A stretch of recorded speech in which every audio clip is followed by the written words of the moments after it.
Hello and good day to all. This is Campulse TV, the pulse of JNC. I am Soumya Nair, your anchor for the day. Welcome to our program Voiceless of the Street. Over the years, growing affection towards animals has led to a considerable surge of pet population in India. Sadly, the number of strays and abandoned animals have increased as well. These animals are often neglected due to the prejudice the general public has against them, including the city administration who continues to ignore their plight. As urban dwellers, encountering street animals in our day to day lives is quite common. Most of these animals spend their entire lives in these very streets. But pet animals that were abandoned by people also end up here. This particular trend was on rise during the COVID-19 pandemic, where an increasing amount of pets were deserted and left to fend for themselves. These animals, mostly dogs and cats, lead very difficult lives. They scavenge city dumpsters for food, although few lucky ones end up being cared for a kind human, who feeds and looks after the furry creatures. Shelter is against the ever-changing weather, they're vulnerable to many dangers. Busy streets, ill treatment of neighborhood humans, and dealing with other territorial animals, being some of them. There are a lot of organizations and activists who work hard to provide stray animals a better life.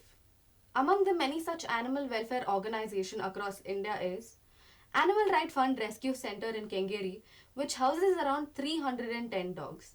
These dogs receive unconditional love and care from Mr. Girish and his group of caretakers. To know more about his work with the stray dogs, our reporter Rashi spoke to Mr. Girish Anjanappa, the in charge of this shelter. Hello everyone, this is Rashi reporting for Campulse JNC.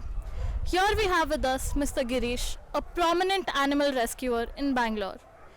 He has saved countless animals from the streets and he provides shelter to the ones in need of constant care and companionship.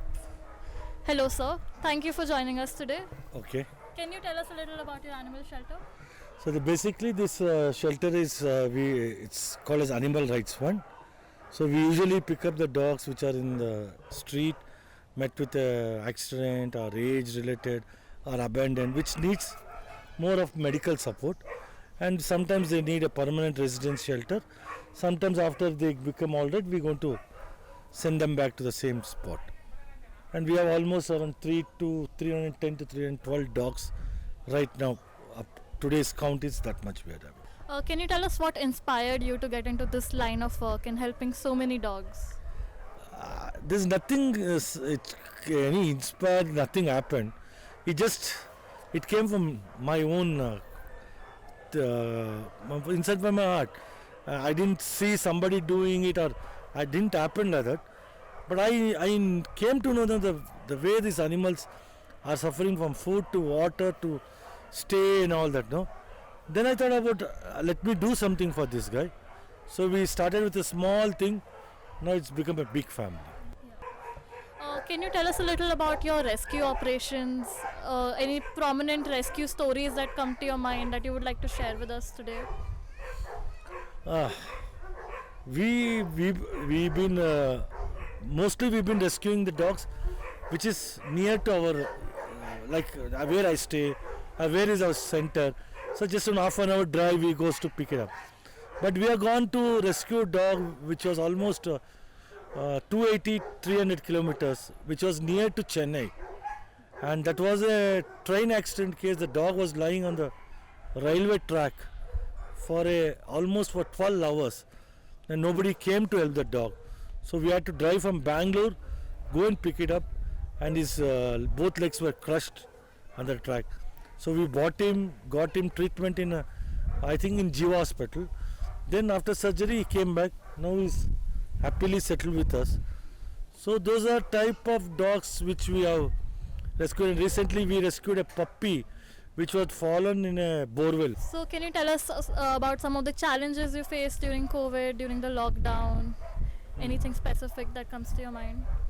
See, COVID time we had two things which were going on. One is people abandoning their own pet dogs. Okay, that was the most challenging for us because pet dogs are all healthy dogs. Very rarely sick dogs used to come. But COVID time was lockdown time. I saw all pet dogs were been abandoned. And keeping a pet dog with a sick dog was the greatest challenge for us. So we had to make a separate kennels for them, keep them separate from other dogs, keep separate staff for them, food bowls, everything was separated. So that's why we manage it, but it has become too much nowadays, abandoning a pet. It's like every week, minimum we are getting 4 cases abandoned dogs. From all over Bangalore, sometimes we are getting abandoned dogs from outstation also now. But it's truly very sad for the voiceless once again that they have been a pet dog and they've been thrown out of their house for some reasons. That's the most touching part of it. Thank you so much, sir. Sure, it's okay. Thank you, and I'm sure all the canine residents in your shelter are very happy that you're doing this for them. Yeah, thank you so Sure. much. Yeah. This is Rashi, your reporter for the day, signing off. Thank you, Rashi. Even during difficult times like the pandemic, selfless people such as Mr. Girish and others have been paving the way to provide a better life for these victimized animals. Another individual who is devoted to do the very same is Miss Garima Solanki, who is here with us today. She has rescued countless domestic and wildlife animals and has been providing a helping hand to them from the last 7 years. Hello, Miss Garima. It's a pleasure to have you here. Thank you for having me. The role of an animal rescuer is well known for its challenging nature. So, what motivated you to make this a large part of your life? So, fortunately, I've been born in a family where, making some extra chapatis for dogs and cows is actually a ritual. We do it every day. And watching my grandparents and parents, seeing that they take such good care of their cattle and community animals, naturally brought compassion in me towards animals. And I started doing it at an early age. And I would, go around, feed the dogs around my house and take care of them. See, but all that changed in last few years when I realized there's actually a very big gap when it comes to help voiceless. Due to lack of awareness and a sense of responsibility from everybody towards their community animals, a handful of people like myself, we have to go above and beyond to become rescuers. That's really great. It's really inspiring. So, can you tell us about some of the difficulties that you have faced during this work? There are actually a number of challenges that we see when it comes to rescuing work. And it can go, ranging from physical, emotional, and then financial. And my way of doing rescues is basically treat and release. What does that mean is I take an animal, treat, and then release them back. Animal welfare work is actually can be so exhausting emotionally. The rescuers actually become prone to burnout. So I urge everybody, please take care of your emotional health. It's very, very important. And I also, on my personal front, that's one of the biggest challenge that I would have faced in, during initial work of my rescuing work was that I wasn't able to have a balance between my rescues and my personal lives. So I was, financially, emotionally, and physically was so exhausted that I couldn't find a balance, and I had suffered the consequences. I know it was unhealthy, and I am still working on it. That's really inspiring, ma'am. Thank you. We all are aware of the effects that the global pandemic continues to have on living beings. But in our world, it seemed to be easier for the people to abandon their pet animals than their loved ones. What are your views on ill treatment of dogs or any animal for this matter? Yeah, see, in last 2 years, pandemic has created a series of, social, political, and environmental changes.